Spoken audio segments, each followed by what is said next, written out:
Thank you for listening to the Freddy O Show, a podcast devoted to you, the listener, your purpose, your mindset, and your marketing efforts, designed to help you go to that next level. Now, here's your host, Freddy O. I am excited to have JC Hite on today. JC, welcome to the Freddy O Show. What's up, brother? Absolutely. Hopefully we can add some value today to the audience.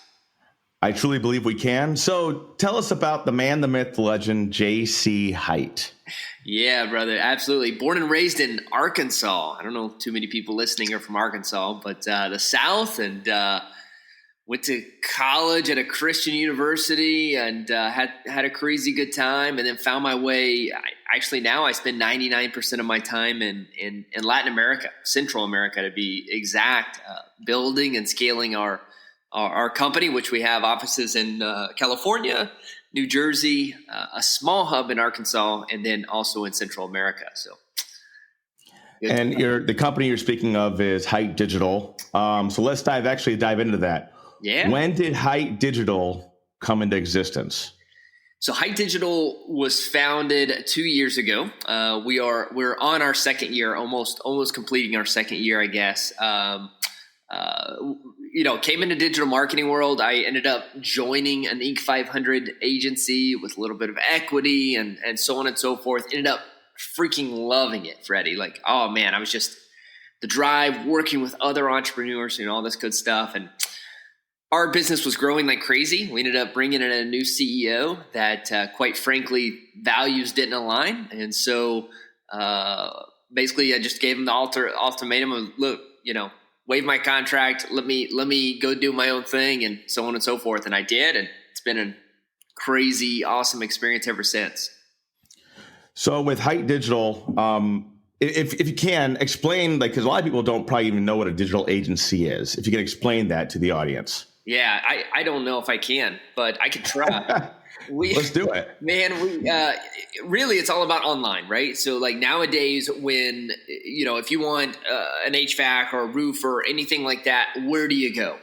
You go to Google, you go to Facebook, you go, so on and so forth. And so our job is to put companies, businesses in front of their clients whenever they're searching for them, right? Or whenever they're looking for them, right? And so, and actually, we're actually a step back. I don't know if you and I talked about this, Freddie, but probably like the 90% of our business, actually, we don't even work with actual end clients. We actually work with agencies across the U.S. So, for example, if you go to your local marketing agency right there in Miami and you hire them to build your website and you give them $10,000 to build your website, guess what they do?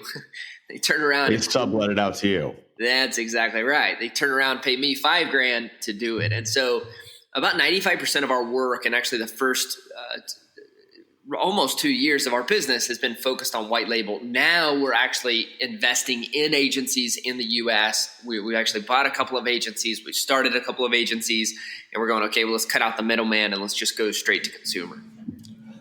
Okay, yeah. So Hite Digital offers a range of services: pay-per-click, SEO, web design. You also have a white label partnership like you just brought up. Right. So let's sink our teeth into that. Like, for instance, you got a brand new person. They want to start a business online. And the thing is, it's crazy, the dark side and the light. It's like Star Wars in the online world, because you have a lot of people are drawn to, for some reason, a lot of people are drawn to the spammy, oh my gosh, it's hard to explain, because when I first started, I saw it really clearly, and I like the MLMs, and I can't stand them.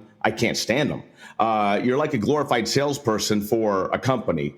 Right. And not the dog. If you like MLMs, don't get me wrong. That's all good if you like building teams. But guess what? I don't. But you basically, this white label, explain that a little bit. Yeah. So let's say there's an agency, a marketing agency, and again, going with Miami, there's a marketing agency in Miami, and they're trying to grow their business, and they want to help other companies grow. Normally it's local style businesses, right? So roofers, plumbers, electricians, so on and so forth, right? Well, the problem with marketing agencies nowadays is you have two two sides of the fence. So number one, you want the highest quality possible, right? Well, if you want really high quality SEO, you're going to have to hire a really high quality SEO team or a really high quality PPC team or so on and so forth. These guys are expensive. Like, I mean, the US SEO people that I have, I mean, they're making $80,000 a year bare minimum. Like, that's basic salary, you know, and it can go way up from there. Well, yeah, you get what you pay for. Exactly.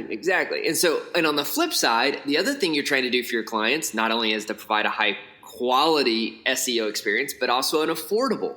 Well, you have this like constant battle of, okay, do I hire the really expensive SEO guy? I got to increase my prices.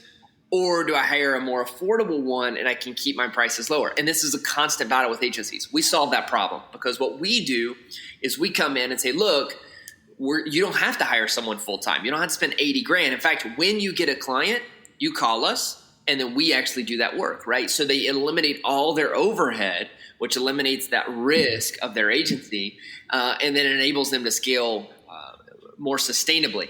Not only are we more affordable because the bulk of our staff is in Latin America, we're actually a lot higher quality because we're completely built on Salesforce. We have a training department, a QA department. We have leadership, director. Our board of advisors is made of people from Google and from Microsoft and so on and so forth. So it allows us to have that high quality, but yet at an affordable cost, and then also take all the pressure off of your local agencies of having the overhead and so on and so forth, right?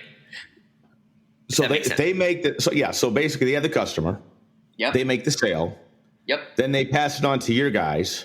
Yep. Who basically act as not the relationship, right? Like not the relationship. They still are in full communication with the client, but they just give the work to us, right? Okay. So how is that, like, for instance, as far as like automation and having, I'm a big automation guy. I love automation. So as far as like the start, okay, so you got some guy that is in Toledo, Ohio. He has a website. He sells a website. Okay. So this guy might not even have any clue on how to build a website, but that's his agency. So then what he does is he calls you after he sells it, and then basically tells you what the customer wants. Yep. And then you create it, and then he basically gives the customer like it's his. That's exactly right. And we're it's not just, oh, he's selling it and then calling us. We already have this established relationship, right? We probably helped him a little bit through that sales cycle. We helped him prepare, so on and so forth, right? And so it's no different than having it all in one house. It's just that our sales department is owned by another company and our fulfillment department is owned by us. And dude, it's actually Freddie, you know this, right? We've both been in business a long time. Most of the world is like this, right? So like, oh yeah, where I'm at in Central America, most of the time is in Nicaragua, and there's a huge factory here. And this huge factory makes jeans, okay? They make jeans for Abercrombie, American Eagle, Old Navy, and Walmart. All four. Same exact factory, same exact people, but it's all white labeled, so the branding and the tag and everything is to those specific providers. Wait, hold on. So rephrase that. Restate what you just said. So American Eagle, Walmart, they make the same jeans. All of these guys. Yep. It sort of like goes back to when I worked for Toyota. We had a car come in. It was a Toyota Corolla, but it had a Geo Prism, emblem on the front. Yep. So, and they're the same exact jeans, or are there any kind of like differences with them? So obviously there's difference, yeah, right? So like Abercrombie's fitting and all this stuff is very different than Walmart's. They kind of have their own secret, but it's all made by the same people, right? It's the same thing with us, right? So if I've got partner A and we're selling X, like there can be some slight variations, right? Yeah. A better example would be Ford and Lincoln. Like what's the difference between the Ford F-150 and then the Lincoln, whatever their truck is that they call it? Like it's luxury, a lot of looks and cosmetics in most cases. Fundamentally, it's the exact same freaking truck, right? I mean, yeah, absolutely, on the same frame in most cases. And so, what's happening here is again, like the world's becoming more flat, right? And so, we are. I think one of the big differences, though, for us in this market, because a lot of times you're outsourcing the work, right? And that's what people would relate this to, where you've got the experts are in the US or Europe or whatever, and then they're outsourcing, they're teaching someone in Asia, Latin America, so on and so forth to do the small portions of their work. We're the opposite. So our like knowledge and power and expertise is right here in Central America. And then we're going to the US, to Europe, to wherever and going, okay, look, here's how this works. We can help you become better, so on and so forth. Right. So it's a weird twist. But it's been good, man. We've been very blessed by it. Our commitment. So I've sold a couple of companies now, but we've been very blessed. My wife and I, we want to create 1,000 jobs. That's like where we're focused in on right now is can we create 1,000 jobs that are that empower people to live life to the fullest. And I love it. So even through COVID, talking about sustainability, man, I mean, COVID hit the agency world and the SMB world really, really hard. I'm so incredibly proud to say as of today, and we're filming this in the end of July, we've not fired or cut one salary at Hite through COVID, right? And that's something that sustainability is really, really important to us, that our people can feel safe and secure even through chaos, right? So you don't see that there's, with this issue with people losing their jobs, you don't see an influx of people wanting, SEO, web design. You haven't seen an influx of that? Dude, I mean, so it definitely went down. I mean, like we lost probably 30% of our revenue in March, April, and it was huge. But now we're actually revenue wise, we're back up before pre-COVID already. And I think it's going to even go up a lot faster because people are seeing that. People are seeing that, like, I need to be online. I need to have some type of online product or service. I need to be able to reach my people online. And so we're seeing a jump like crazy, right? And even your smaller businesses that maybe beforehand, like your roofing company, that beforehand they didn't, it was all through networking. They were very involved in their community. Now it's not enough. Like they got to go another step, right? So the one thing I love about this digital marketing is that you're not pushing people into a sale like what you were talking about with spamming. You're there when they're looking for you, right? So when someone is looking, and I encourage people all the time, whatever your business is or whatever, go online, pretend like you're a client and search for yourself and see what happens, right? So if I'm a roofer and I'm in Little Rock, Arkansas, go online, type in best roofing company in Little Rock or roofing company Little Rock, and who comes up? Are you coming up or are you not, right? And it's not rocket science. It's not hard. So yeah, first of all, let's go back to the COVID thing. And this is on a personal level. I think I love your attitude. I think it's great that you hung on to your employees. When it first hit, what was your initial thought? Yeah, man. So, I'm someone that's, listen, I'm from the South. Who are these idiots? What are they thinking? There's nothing going on, all this stuff, right? And then finally it like hit me. I'm like, okay, we're going to have to, and we were one of the first companies in our country to go remote. And so, I do think when we built our company Hite, we've built it on sustainability, as I just mentioned, like being able to serve these 1,000 clients really well. So we haven't taken a lot of risks that some other companies might have. So we have no debt in the company. We have cash savings. We have a lot of things that allowed us through COVID to go, okay, one, we don't have to freak out because we could last for 4 months if we didn't have a single employee. Number two, we can just be there to serve our clients. So we kind of be a breath of fresh air. Number three, how can we invest, right? So like Royal Caribbean let go one of their top Facebook engineers and we hired them, right? Because other people are getting rid of employees. So how can we start investing right now? And so,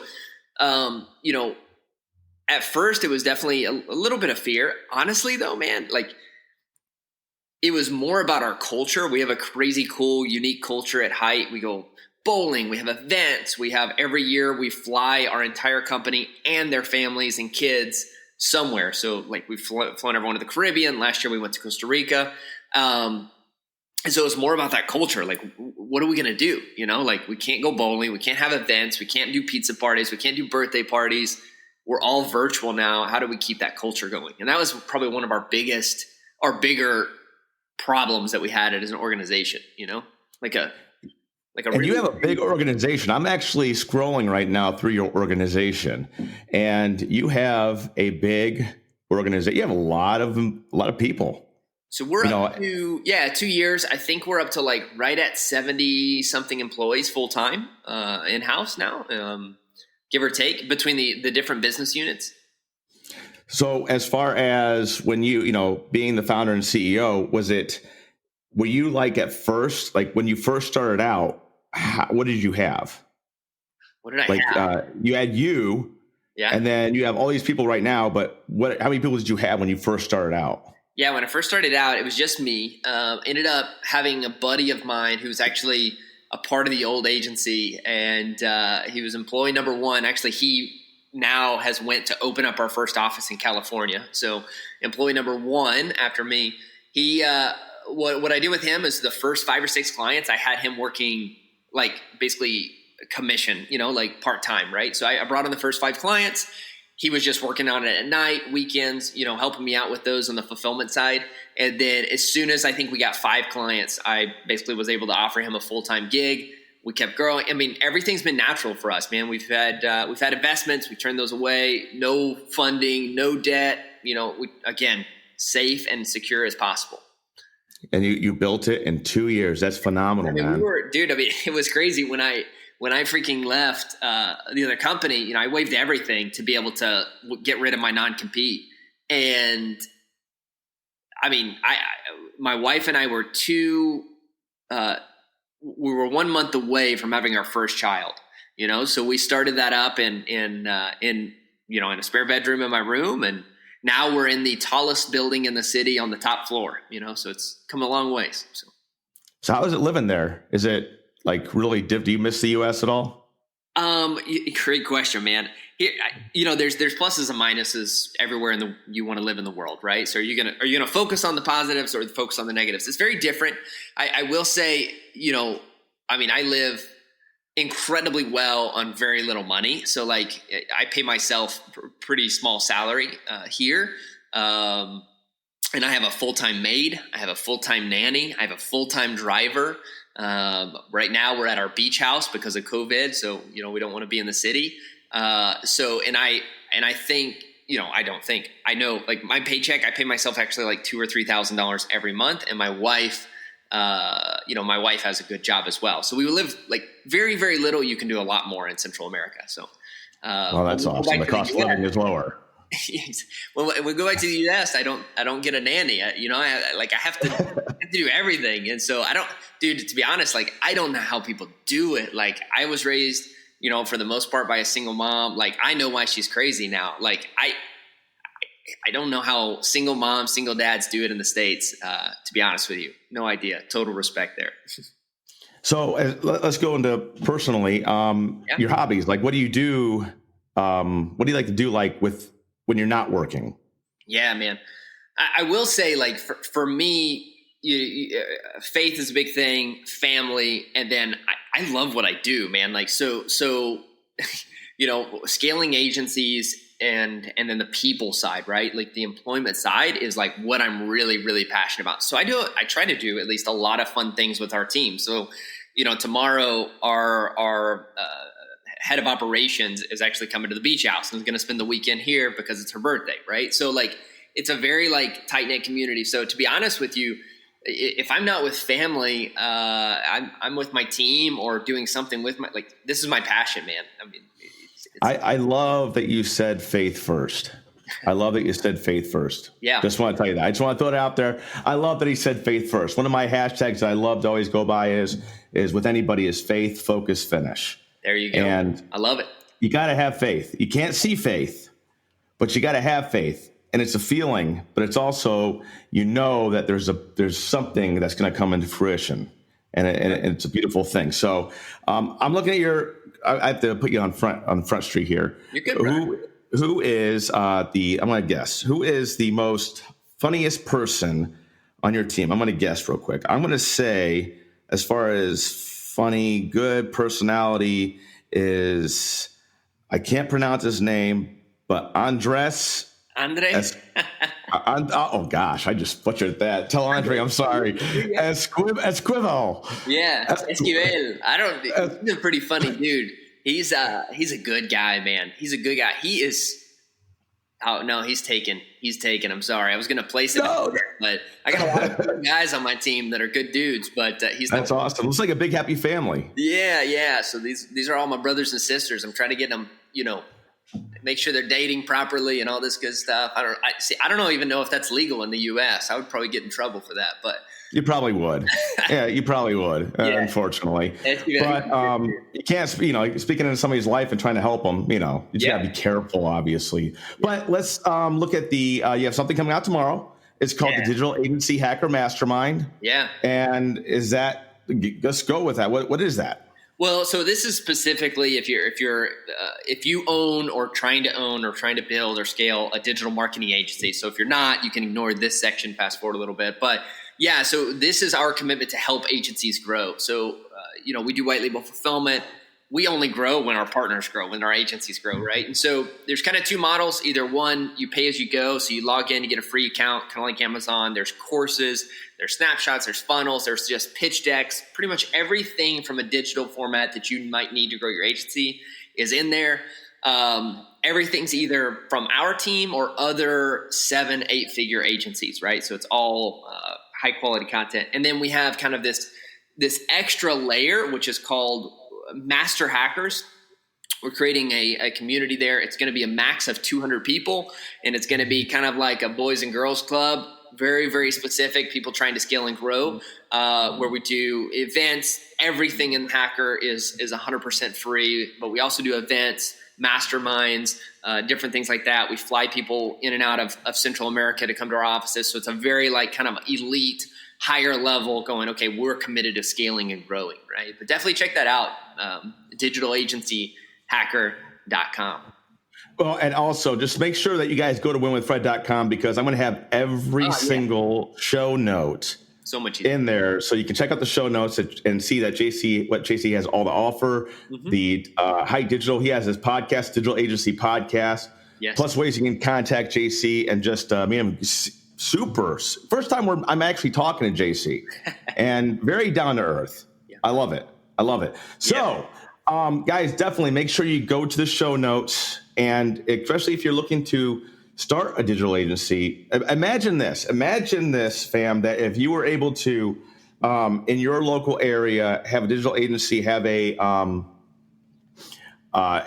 real quick, before I say what I'm going to say, do you go with all levels, for instance, even mom and pop, let's say mom and pop plumbing service? Yeah, absolutely. Yeah, man, we are, dude. I much prefer working with mom and pop plumbing service that more down to earth than the corporate big clients we have, if I can say that. Okay. Oh, perfect. So here's the thing. So you're in your area, you start a digital agency, and if you can hook up with, Hite, then you can actually sell after you talk to them and get some kind of training with them. You can sell something like a website to this mom and pop plumbing shop, and they will go ahead and handle it. You, of course, have the relationship, so make sure you're good to your customers. Okay, that's the biggest thing is customer. Deliver what you promise, and boom, they'll take care of the stuff that you really don't want to learn, because a lot of people learning this from scratch, you have a lot of hours into building this. I can just tell, plus the education you went through to build this. Mm-hmm. So anybody that really has a heart to do that can start a digital agency if they really wanted to. Especially, man, those that have been entrepreneurs, having a marketing agency is a lot more about consulting and making sure that you're providing value to your clients from a logistics, strategy standpoint. And if you've got a good fulfillment company like us, man, that's one of my favorite things about digital marketing agencies is that you don't need a college degree. You don't need a ton of experience. You need to know people, and you need to know how to relate to people, how to retain people, how to communicate well. And if you can do those things, I graduated with a 2.0 in college, wasn't the best, hardest worker in the world, but if I can do it, anybody can do it for sure. Well, guys, seriously, make sure you go to winwithfred.com, check out the show notes, because this is definitely an opportunity, especially if you're an entrepreneurial, you have an entrepreneurial spirit and you don't know what you want to do. This might be for you. So actually look into it and check it out. So now we are going to go over to the super hyper fast Q&A round. Are you ready for this? I think so. Are you ready? You Here we go. About it, but now we're nervous. What? No, it's just like here we go. Let's do this. So if you were able to be in an action movie and it were a buddy action movie, what actor would be your sidekick? Oh my gosh. I don't even know, bro. That's a hard one. I know mine already, but what's yours? Stark. Let's see if Stark. Yeah, Tony Stark. Oh, no. You mean what's his name? What's his name? Who plays Tony Stark? You mean the actual actor? Actual actor. Oh crap. Okay, even so, Will Smith by far then. Okay, I would go with Stallone. Okay. Will Smith's good. I like Stallone. I'm a big Will Smith fan since Fresh Prince of Bel-Air days. So. Yes. If you had to, out of nowhere, start singing a song, what song would it be? Oh man, so probably like. Oh my gosh, this is terrible. I'm like the worst at these. There's no wrong answer. That's the thing. There's no wrong answer. From like Eminem, which is terrible since I said I was super religious, but way back in the day, I used to rap a lot of Eminem, and I've been into running lately. So anything from Eminem probably. Knees weak, arms are heavy. There's vomit on my sweater already. Mom's spaghetti. There you go. Okay, so an epic feast is held in your honor. Oh, yeah. What's on the table? Yeah, man, definitely would be steak, mashed potatoes, maybe some gravy. Man, I cook again from the South, bro. So we eat big. So, but yeah, definitely steak and potatoes of some sort.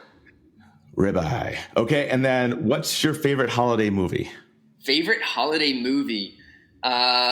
Probably my wife has convinced me that our favorite movie is The Holiday. Which is, I guess, a holiday movie. And our first daughter was named after the girl in that movie. So probably be that one. I have yet to see that. Is it really good? It's a super romantic movie. I don't watch a lot of TV, so when I do watch it, it's because my wife is forcing me to. And so that's so The Holiday is our favorite. That's why. Perfect. Okay. So we're going to go to the final thought now. One last shout out to the Freddy O Show fam that you can feel have an impact on them. Say that one more time. One last shout out. So one last bit of information. Maybe it's from your life experiences, because I can tell you this: a lot of people that try to start a business, there's a large failure rate, and it's a shame because a lot of it's because of misinformation. So what is one thing that you can tell them that would give them, like, the last thing? This is what I want to tell you, son. Yeah. I want to tell you that if you do this, this, and this, you're going to get this. Yep. So for me, it's have a commitment worth fighting for. What do I mean by that? If I asked you, Fred, would you go work at McDonald's tomorrow? You'd probably say, heck no. But if I said, Fred, your kid is hungry and you don't have a job, would you go work at McDonald's? Absolutely. Oh, yeah. When we have commitments in our life worth fighting for. So my commitment now is I want to create 1,000 jobs that empower people in countries that have no stability, have corrupt governments. And I'm super incredibly passionate about it. So much so that I'm willing to fight, go over pride, make calls I don't want to make, do jobs that I don't want to do to make sure that it happens. Right. And so find a commitment that's worth fighting for. JC, you're a rock star, man. I appreciate it. And I'm looking forward to having you on in the future to see where Hite is going, as well as your mastermind. And guys, definitely tune into the podcast, the Digital Agency Hacker Podcast. You can hear more from JC there. And then also the mastermind, Digital Agency Hacker Mastermind, coming out. So all that stuff's going to be on the show notes. JC, thank you so much for being on the Freddy O Show today. Yeah, brother. Thank you for having me.